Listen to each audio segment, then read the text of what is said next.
Libra, hi, great to see you for your Libra June 2020 reading, and hi to the subscribers. Libra subscribers, it's always good to see you. Now this month I'm going to use the Thoth Tarot deck. It's got a lot of very interesting esoteric and spiritual imagery in it, so I'm going to use my pen to point out some of the more interesting things as I see them during the course of it. Do you know, a lot of people ask me questions about myself personally, and so I thought, rather than go into things in detail, I'll tell you some of the questions. Actually, some of the questions are here, and while I'm drawing these cards for you, I will talk about them. When did you become clairvoyant? Well, I've always been clairvoyant. I came out of the womb that way. Ever since I was a little boy, there's the Fool, I've always known things. And I've been able to heal, I suppose. When I say I've been able to heal, the spirit heals, but it comes through me. I'm like the radio set that receives the power, the waves, the information that comes through. When I was at university, a lady who was much older than I was took me under her wing, and she introduced me to a lot of her spiritual practices. I suppose in the old days they'd call her a witch. Today, certainly back then, I referred to her and thought of her as a wise woman, because she certainly was. Then, when I was a young man, in my early 30s, the woman with whom I was in love died suddenly. I won't go into the detail. It was as if the sun was extinguished and the birds all stopped singing, and I grieved. And then about 6 months into my grief, I was meditating in a trance, if you like, and it was as if a pair of very dark sunglasses which I had worn from birth, was removed from my eyes. And for the first time in my life, I could see everything, and it made sense.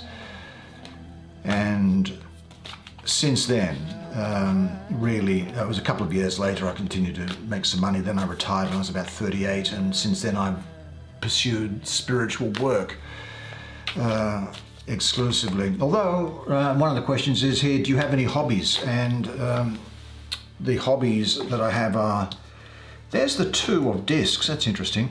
Yeah, I've studied very extensively quantum mechanics, cosmology, evolutionary biology, and philosophy. And I can tell you, if any scientist or philosopher ever tries to tell you that there is nothing beyond what you see around you in this material world, they have no idea what they're talking about. They're just wrong. They're just wrong. Let's have something else here. Oh, the Five of Wands. Children, well, yes, I am a father, and I have more than one child. That's all I'd like to say.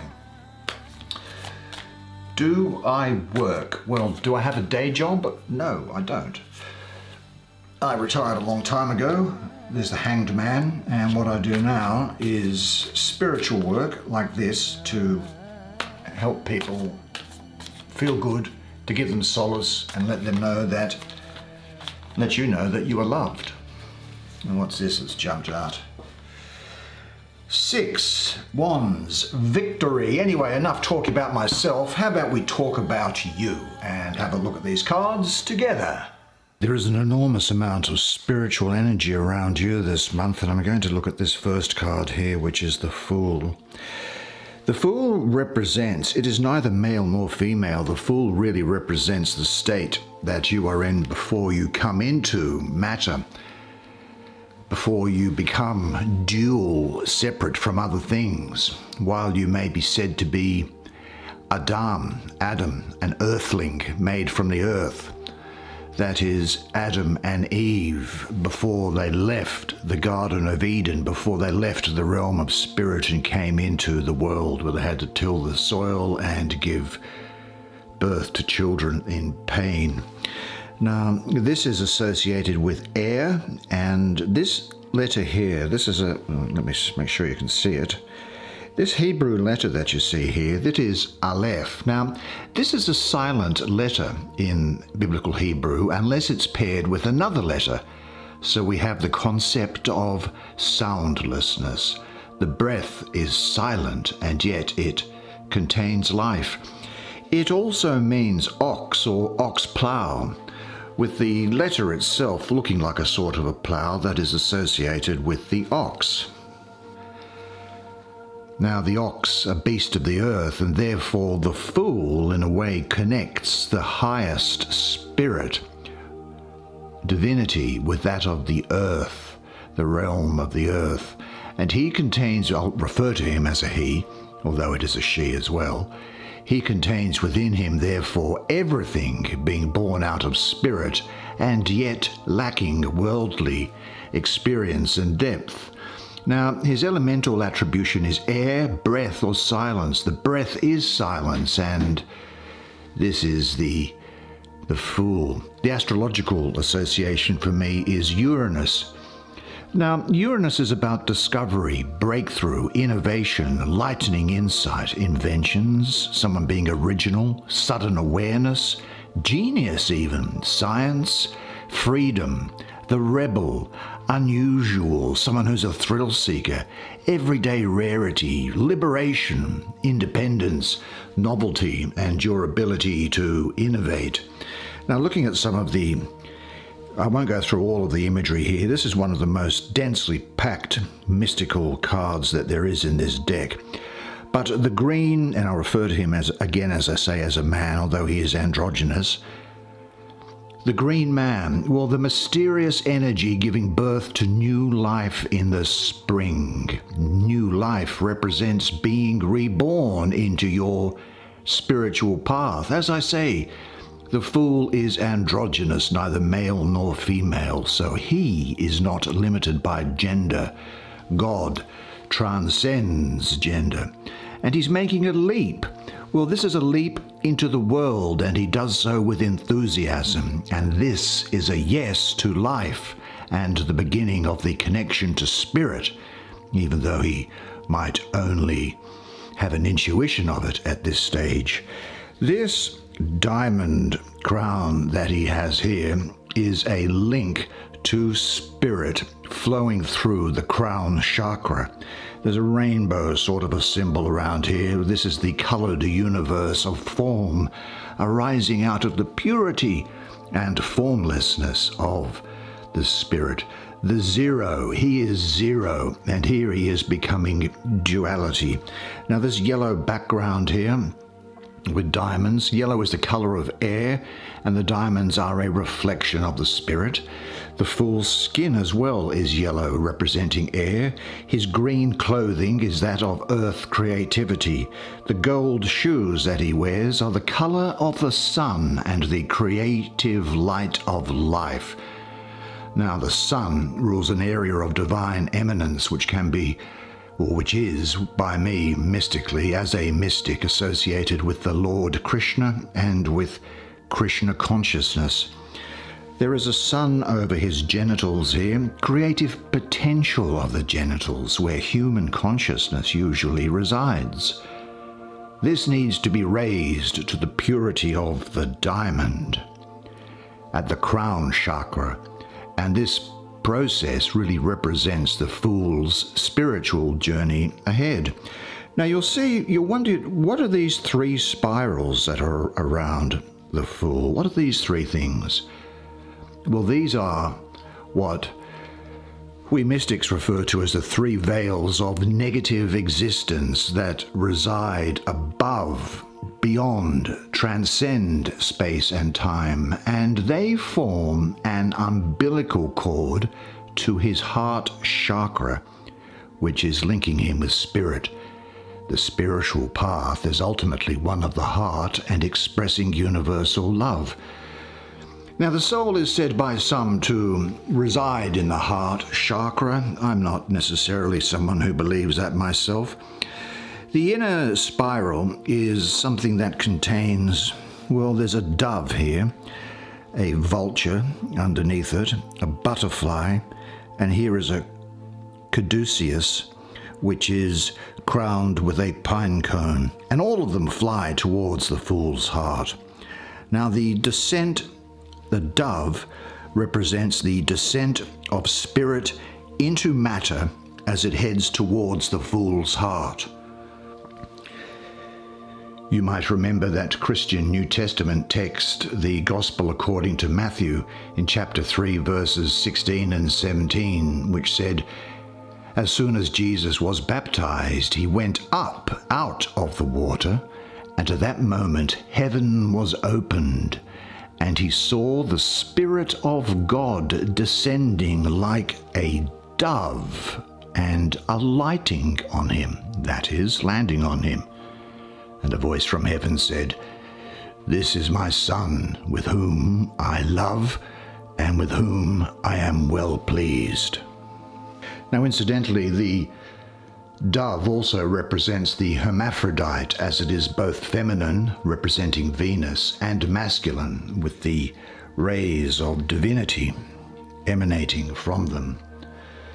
Now, the butterfly represents air, the soul entering the body of the fool as he takes up his spiritual quest.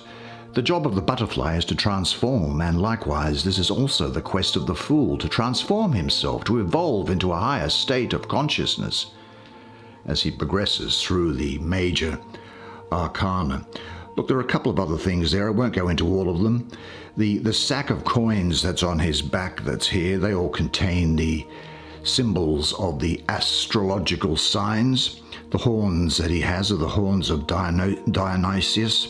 The flaming pine cone which comes across here is the symbol of creativity. The cup in his right hand with the contents pouring forth below, well, the base of the cup is a pyramid, masculine, and the bowl is receiving and womb-like, representing the feminine.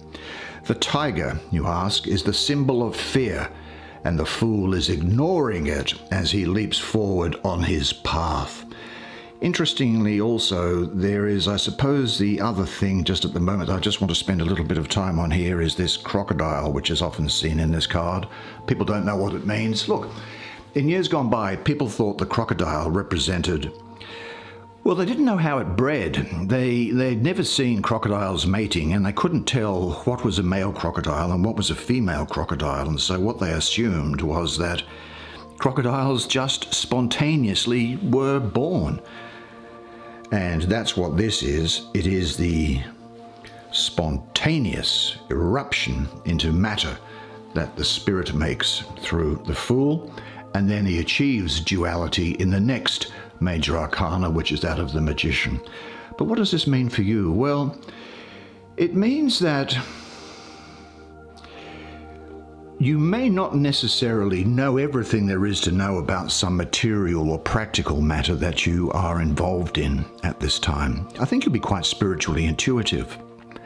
There will be new beginnings. The fool encourages you to open to the possibility of new adventures, new experiences, and to embrace them without fear. See, he's not concerned with this tiger. Embrace the unknown without letting the past affect you, discovering a new sense of fulfillment in the present. This is therefore a great time for personal growth through a newfound openness. This energy of the fool also reminds you to have fun and to return to some of your childhood innocence. And I'm looking at a couple of these little twins that were there before. I think that this is saying also to just meditate on this energy of creation, because this energy is telling you to relax and to forget your fears and connect with that deep silence, that Aleph, as the biblical Hebrew would say, which is silent. Connect with that deep silence that's within you, from where you will get a clearer idea of where you want to go next.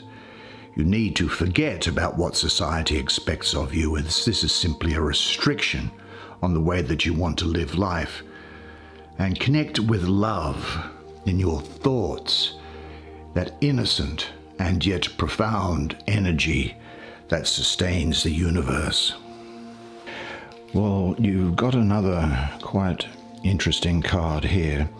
I won't go into all of the symbology of this because we'll run out of time, but let me just say this about the Hanged Man.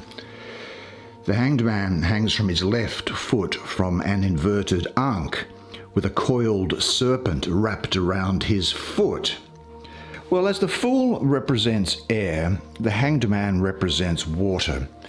And later on in Major Arcana number 20, although it's not in your spread here, the deck, Major Arcana represents fire, so there's the Trinity there. This biblical Hebrew letter here is Mem, which means the ocean. So there is a water connection here, almost like a connection of baptism. Now, baptism in a spiritual sense and not in a ritual sense where we pour water over someone. And what does this symbolize? Well, this is symbolizing here a man who is restricted or receiving some sort of punishment which may or may not be deserved. The nails in his hands and feet have religious similarities, of course, to the crucifixion of Christ. The theme of the card, I suppose, is self-sacrifice, and yet I don't think that this is something which is to be taken on by you at this time.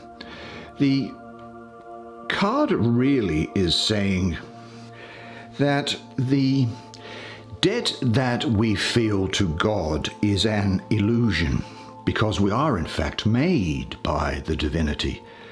We have our own divinity and purpose to fulfill. In fact, God needs you. God needs you. Now that might sound like a strange thing, but if you create something and give it life, it's for a purpose, and it's because you want something back from it.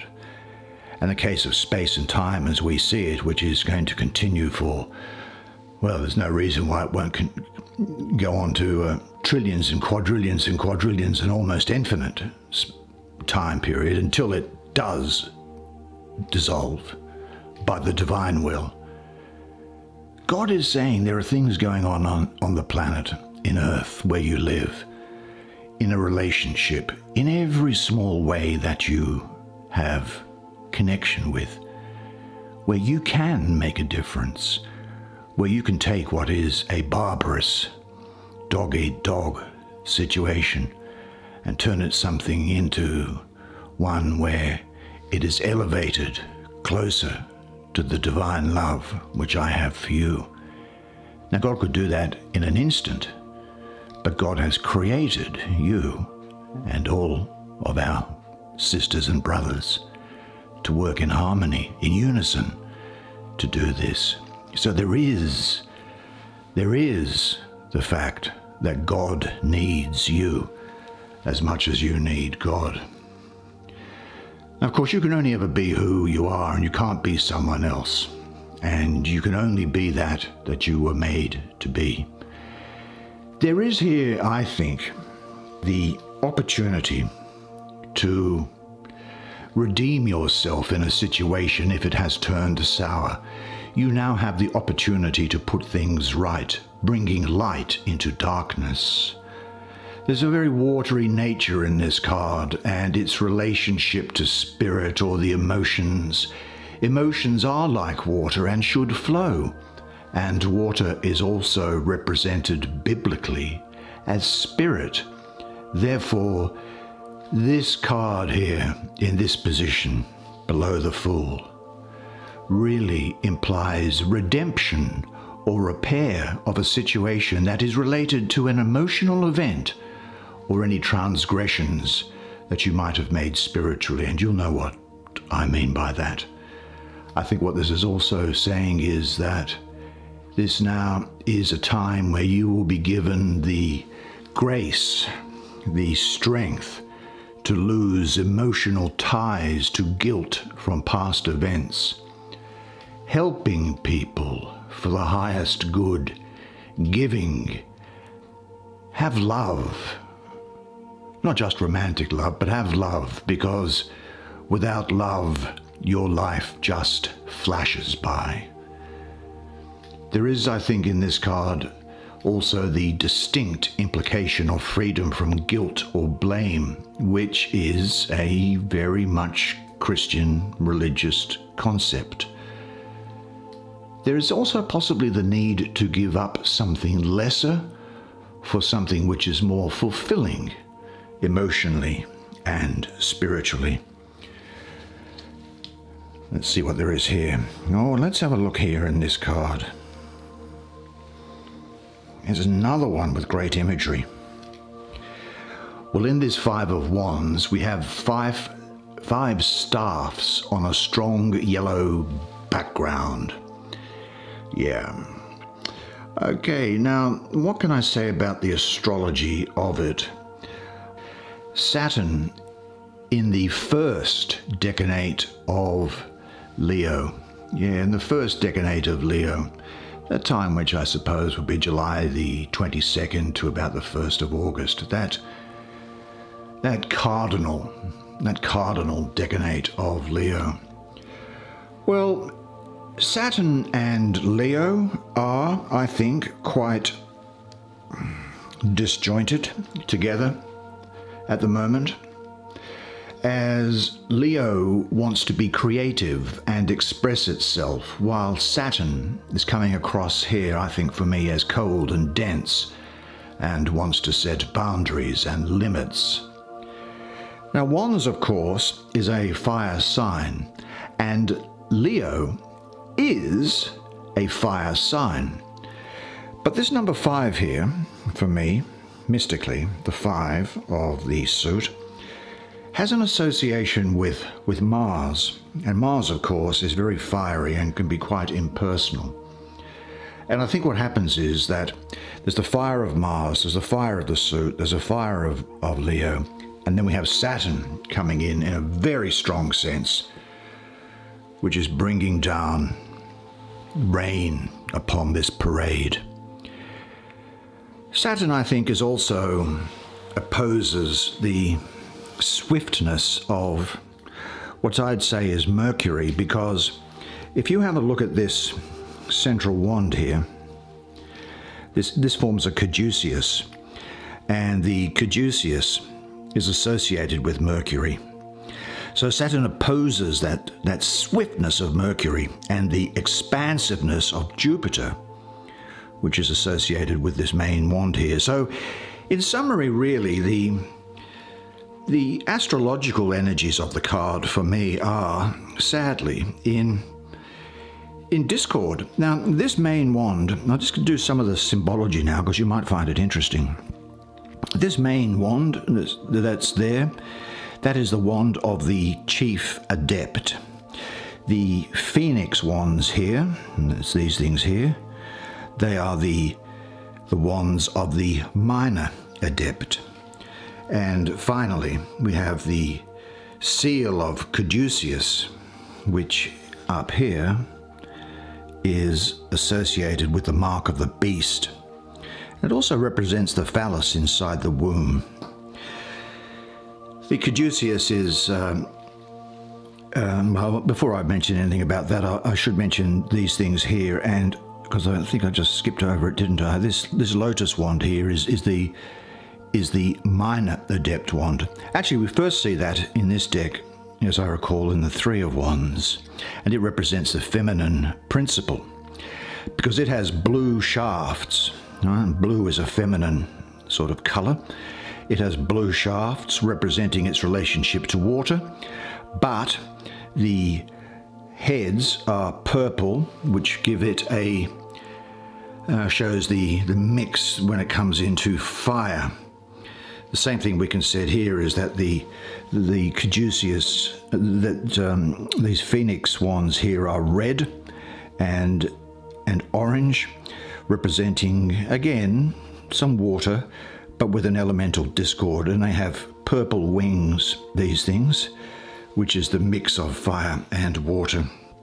And just out of curiosity, these 2 serpents here, they have the crowns of Upper and Lower Egypt in ancient days, and that country then combined and merged to become one. Oh, there are also, you can see here, 10 flames. That's quite interesting here. Now, the reason why I say the 10 flames are there is because later on in the suit, there is 10 flames in the card in the 10 of Wands. These flames are going off in any direction. They're quite haphazard. In the 10 of Wands, if the 10 of Wands were to be here in this position, so I've got Saturn in Leo here, but if the 10 of Wands were to be in this position, I would attribute Saturn in Sagittarius here, and that would be a terrible situation in this card. But your situation is not bad in this card here. The reason why it's not so destructive is because Saturn coming in down at the 10, it's the fire energy here is much stronger because you've got Leo involved in it, which is a fixed fire sign, and later it would be Sagittarius in the 10, which is a mutable, changeable, cut and run sort of a sign, and Saturn would overwhelm it. But really it's the feminine energy which is causing trouble in here. Well, when I say trouble, it is the feminine energy is something which is coming about that is causing some degree of conflict here. And one might draw the analogy, for the audience members in India, you'd be familiar with, in Hinduism, Kali. And Kali's most common image is that of a four-armed lady, in each hand carrying a sword, a trident, a severed head, and a bowl. And the two upper hands are holding the sword and the severed head, and the lower, because the sword signifies divine knowledge and the human head signifies human ego, which must be slain by divine knowledge in order to attain enlightenment. Anyway, I could go on about that, but I won't. What does this 5 mean for you? Well, the card is entitled Strife, but there are 2 angels that are centers of consciousness that apply to you at this time, which are being invoked, and they are Vahuya, which is invoking divine will and creative fire and success for all new creations, renewed energy that heals depression and provides you with courage, audacity, and bravery. And Jeliel is another center of consciousness that you might call, which is bringing love and wisdom and reliability and the ability to settle disputes or conflict and to calm inner turmoil. And you'll be able to powerfully be able to use words that inspire calm and unify opposite principles. This energy can come up when someone's very unhappy with a situation in the workplace. For example, there could be a personality clash with somebody, or perhaps the stresses of the job are a burden, hence you kind of feel a little bit overwhelmed at the number of tasks that your job entails, and you feel that you are sinking under the responsibility placed on you. Often in this situation there's a tendency towards rash decision making, but that's not going to resolve the problem. The card can also represent inner strife, and I notice it's called strife, where you are looking at decisions that you have made which test your conscience. Have you done things for the best of reasons? Are you acting ethically to your highest standards? Strife within a relationship where one or both parties act in a way which diminishes their self-respect, and the outcome can be very damaging. I think this 5 of Wands here can point to a workplace competition where you are up against a number of people of similar quality or experience as you. It can also represent situations in the pursuit of romantic love, where you may be competing with someone who has equivalent beauty, attributes, and personality as you do. So just be aware of that. It's something which is going to be overcome, and I'll tell you why it's going to be overcome, because you've drawn this card coming straight afterwards.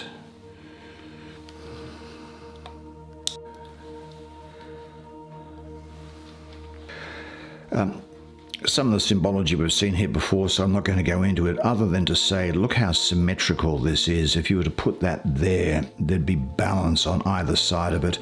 Now, the number 6 definitely associates the card with Krishna consciousness, or Christ consciousness. There's a very big association with the sun, But the astrology for me is really Jupiter this time ruling the second decan of Leo, that fixed sign of Leo, and with the beneficence of Jupiter coming into it. So there's a consolidation of the energy. Now Leo, of course, likes to be the center of attention, the star of the show, and Leo is ruled by the sun. And as I say, I have a mystical association with the sun here as well, so there's added harmony and balance. Jupiter is the planet of allowing you to expand into the world and grow in your personality and responsibilities. Now, in the fire sign of Leo, Jupiter gives a certain spontaneity, and this can carry through into the creativity that may come about in your daily life. But because Leo is a fixed sign of fire, this gives you, in this card here, the endurance to fully develop your creative talents. Now, as I say, because time doesn't permit going into all the details of it, I think what this does is it's representing victory over past troubles and difficulties. Now, this can relate to many spheres, such as successfully passing a course after much effort, spiritual progress through some tough times, harmony in a relationship after a rocky patch, financial solvency, which was hard fought for. There's a possibility of public recognition of your achievements. You have a high level of confidence in yourself, which is Leo, to go forward and set new goals and improve your learning and understanding, which is Jupiter. It's also a time for reflection and celebrate your achievements. Be proud of who you are and have the confidence that you can achieve your goals with effort.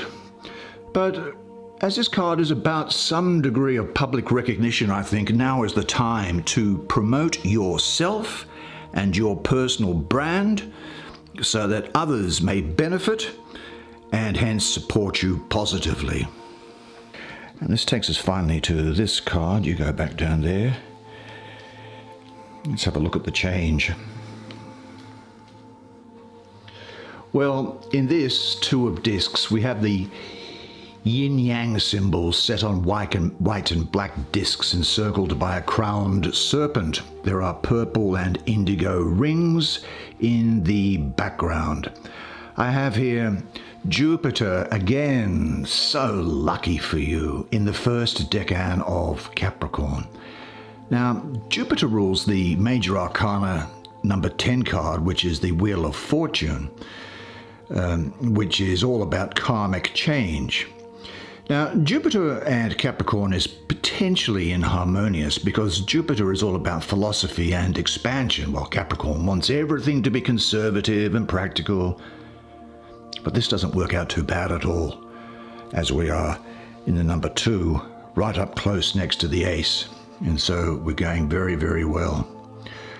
I think what we can say here in summary is that you have to kind of learn to go with the flow in your life. Be the tree that bends with the wind and trust in the process of change so that you might find harmony and balance. Constant change in fortunes makes projects difficult to get off the ground. Nothing financially or materially set in stone at the moment, I don't think. But there's certainly a great degree of harmony within standard of living within this disc, this card, this suit of discs. The Two of Discs brings you back down to earth and reminds you not only to focus on your spiritual life goals, but also to make sure that your day-to-day affairs are in order. This is a card of good management of your practical affairs and finances. It may sound tedious having to focus your attention on these more mundane issues, but this card reminds you that sometimes getting on top of your daily affairs is just as important as pursuing the more enjoyable aspects of your life. That's the way it is for you this month. Well, you were fantastic in that reading, as you always are. I hope you enjoyed it as much as I did providing it to you. Do you know, I love doing these readings for you, and I'm glad that you get so much out of it. Now, make sure to check out the description if you'd like to have a personal reading, and just let me say this. You are a legend, and I look forward to seeing you again next month. But until then, it's bye for now.